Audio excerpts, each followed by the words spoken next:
Le drone Nying Nifri de fabrication burkinabé en plein vol d'essai dans un quartier de Ouagadougou.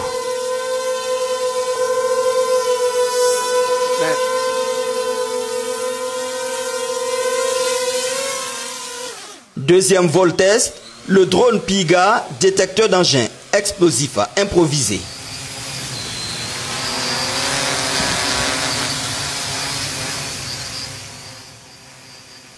Ces deux drones ont été entièrement pensés et conçus dans ces locaux assez modestes. Comme vous le constatez, nous ne sommes pas dans les locaux du constructeur de drones turc Akensi et Bayraktar, mais nous sommes bien à Ouagadougou, dans un quartier dont nous taisons le nom pour des raisons de sécurité.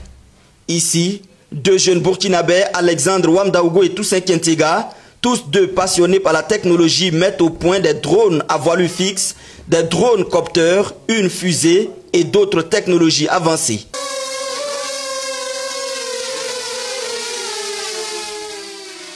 Là, on a un drone à voilure fixe et qui est capable aussi de faire un décollage vertical.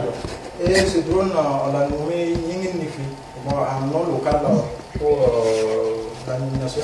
Et pour le drone qui est là actuellement qu'on a conçu, allant du corps jusqu'aux composants visibles, on les a conçus ici sur place.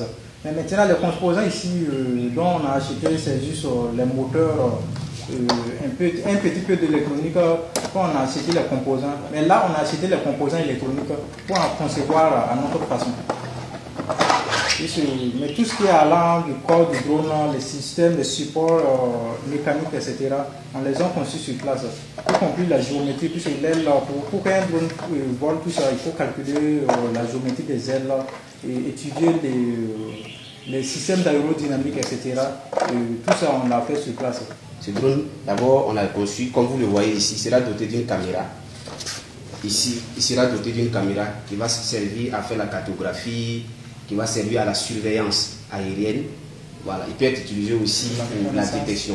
Vu que la caméra là, il y aura l'intelligence artificielle qui sera intégrée dans la caméra, qui va permettre de détecter, par exemple, si la Sonabel utilise pour surveiller ses hautes tensions, on peut faire des photos, des captures pour entraîner le modèle d'IA pour dire que quand tu vois ceci, c'est que c'est ceci, c'est que c'est cela. Donc, voici un peu sur à quoi ce drone va servir à faire. Avant l'assemblage, c'est ici que le châssis et les autres composantes des drones sont fabriqués. Cet imprimante est capable de prendre en compte beaucoup de filaments. Donc avec cet imprimante, tout d'abord, on fait la conception CAO sur l'ordinateur et après la conception, maintenant, on lance le fichier sur l'imprimante 3D. Et après avoir lancé le fichier sur l'imprimante 3D, maintenant, on lance l'impression et voilà le résultat qu'on pourrait obtenir, c'est ça. Donc, ça, c'est une partie de notre drone qu'on va assembler tout de suite.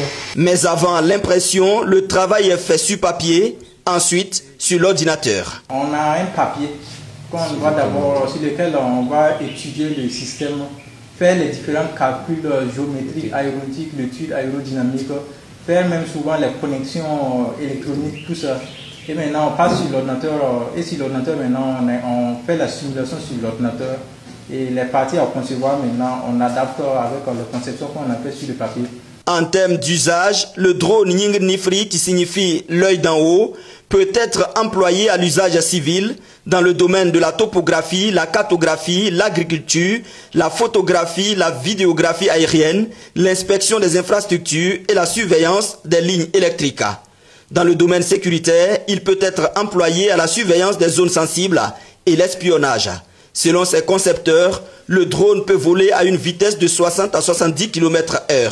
Ce succès arrive au bout de plusieurs expériences, doublées de passion et de persévérance. Il faut dire que c'est avec la passion. Quand il y a la passion, on se ferait pas mal de chemin. Avant d'arriver à ce stade-là, il faut dire qu'il y a eu beaucoup d'essais et beaucoup d'échecs aussi. Voilà, on a eu à faire un premier essai qui n'a pas été fructueux. Voilà, le drone a craché totalement brisé. Donc on était obligé encore de venir reprendre tout à zéro. Et aujourd'hui on voit qu'il y a un peu de stabilité qui vient. Donc dès le début ça n'a pas été rose. Au-delà de ce drone, nos passionnés ont aussi conçu le Kuka 88 pour la reconnaissance aérienne. Le drone ici présent, c'est le Kuka 88. Et ce drone, on l'a conçu pour la surveillance aérienne et aussi les missions de reconnaissance, les inspections terrain, tout ça, comme pour l'autre drone. Mais ici, lui, son différence est qu'avec ce drone, on ne peut pas faire un vol vertical. Donc, il nous faut obligatoirement donner un coup de pouce au drone, du genre le lancer ou soit le catapulter. Après avoir vécu une première expérience où le drone à vol d'essai s'est fracassé, les deux ingénieurs ont choisi de lancer le drone à partir de cette rampe. Le vol de drone pouvant être programmé. Et on peut aussi faire un vol préprogrammé.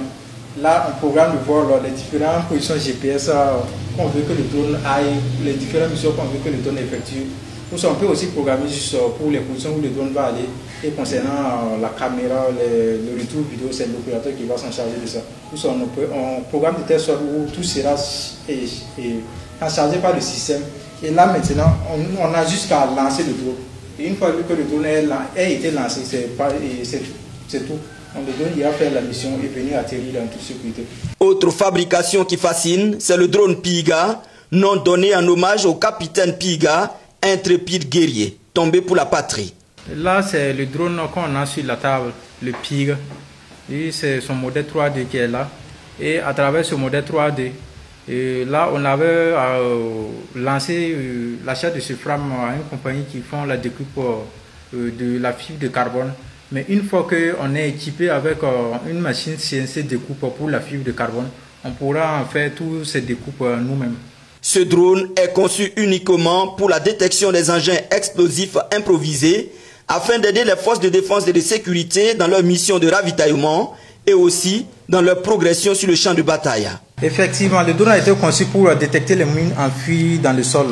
Et via ce capteur qui est un détecteur de métal, le drone, lors de son mission, il serait censé de basculer son détecteur en position vers le sol.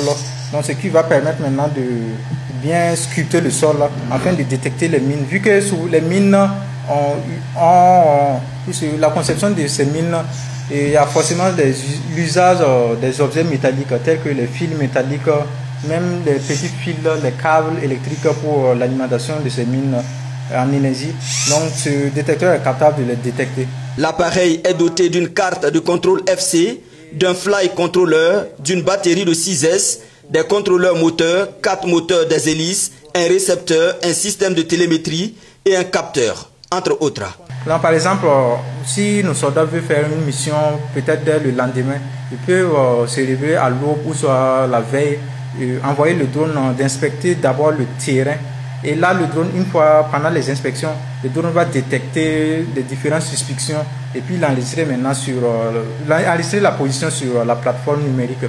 Et à travers ces plateformes, maintenant, nos FDS pourront maintenant voir à quel niveau il y a un danger. Donc, avec ça, maintenant, le lendemain, lors de la mission, pendant que les FDS vont prendre la route, maintenant ils tiendront compte de ces positions et une fois arrivés dans ces positions, ils pourront maintenant essayer d'opter des options manuelles ou soit des options spécifiques selon leur capacité afin de pouvoir désamorcer ces mines ou les détruire avant d'avancer. Dans ce local de fortune, nos deux jeunes burkinabés vont au-delà des drones pour s'intéresser au domaine du spatial avec des technologies de pointe, parmi lesquelles la conception des fusées pour les études et les expérimentations. Notre but ici, c'est de pouvoir maîtriser ce domaine-là allant de zéro, de A à Z, maîtriser tout ce domaine-là nous-mêmes. On a conçu notre carte électronique, notre propre carte électronique pour pouvoir contrôler le drone. Mais on compte concevoir aussi nos moteurs, nos propres moteurs. Bien que ça ne se fait pas procédé chimique, mais on va le faire. On concevoir notre propre moteur pour pouvoir le propulser. Et à ce niveau, on aura des aérofreins qui vont nous permettre de guider la roquette à travers, en freinant l'air. Puisque les aérofreins, couramment appelés aussi air brake dans le domaine, donc, va nous permettre d'ouvrir et fermer. C'est comme les vannes. Donc, il va nous permettre de guider, freiner l'air afin de pouvoir bien stabiliser la fusée au cours de son vol. Dans le domaine de l'armée, cette fusée peut être conçue autrement pour porter des charges militaires et à ce niveau, Alexandre Wamdaogo et tous ses Kentega ont déjà tout planifié. Lorsqu'on va opter pour un usage militaire, là, la configuration sera encore différente. puisque le châssis, le fuselage pourra le changer, peut-être le faire en fibre de carbone. C'est qu'on prend même pour nous poser un fusée, donc en fibre de carbone. L'électronique, on va le concevoir d'une manière adaptée pour certains usages militaires. Et au niveau du moteur, il nous faudra développer un moteur assez puissant qui va nous permettre de le propulser à des distances assez suffisantes pour cet usage militaire. Et au-delà de ça aussi, on devra les développer de telle manière pour qu'ils puissent être adaptés aux drones militaires qui transportent les roquettes. Donc, et aussi au niveau du cône d'électronique aussi, on peut le concevoir et l'adapter à une manière pour le lancement sol-air ou aussi le lancement air-sol. Autre technologie en cours de développement, c'est le LoRaWAN, une technologie de longue portée qui diffuse des ondes et destinée aux objets connectés. Donc ici vous voyez par exemple ces compteurs d'eau, ce sont des compteurs intelligents. Donc on n'a pas besoin de se déplacer pour effectuer des manips sur ces compteurs-là. Et ces compteurs-là fonctionnent avec la technologie LoRaWAN qui est destinée typiquement aux objets connectés. Par exemple celui-ci c'est un GPS. Avec celui, quand on le charge, il fait 2 à 3 mois d'autonomie. Vous pouvez l'introduire quelque part dans un véhicule et chaque fois il se lève chaque 2 minutes. Chaque 2 minutes, il envoie des données de votre position. Donc pour voir ces données, nous avons développé une plateforme sur laquelle on peut visualiser ces données. Également aussi les compteurs, nous avons développé une plateforme de contrôle à distance de ces compteurs-là. Voilà. Et à côté de ça, il y a un détecteur de porte.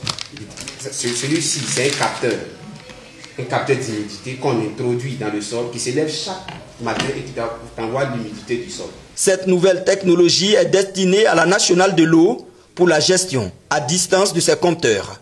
La relève d'index, on n'a pas besoin de se déplacer pour aller voir l'index des compteurs. À distance, déjà, on sait l'index envoie chaque jour. Donc ici, au niveau des alertes, une fois qu'il y a des fuites, sur la plateforme ici déjà, on est alerté qu'il y a des fuites. Si la batterie du compteur, il y a un souci, on est alerté. Par exemple, la durée d'autonomie de ces compteurs-là, c'est 15 ans. En outre, la technologie LoRaWAN est associée à un GPS capable de contrôler les mouvements des personnes dans la ville de Ouagadougou. Alexandre Wamdaogo et Toussaint Kentega travaillent au sein de la société Vicba Éco-Technologie du Burkinabé, Adams Romnial Ouedraogo, basée à l'extérieur.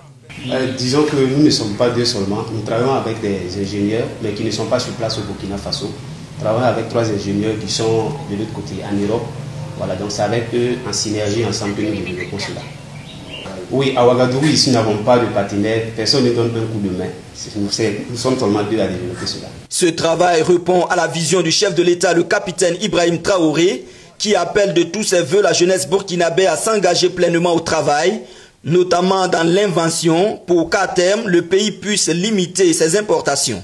Pour ces 2 génies de la technologie, le souhait est clair, un accompagnement des autorités sera un véritable coup de pouce pour un assemblage à grande échelle, aussi bien des drones, des fusées que des autres technologies.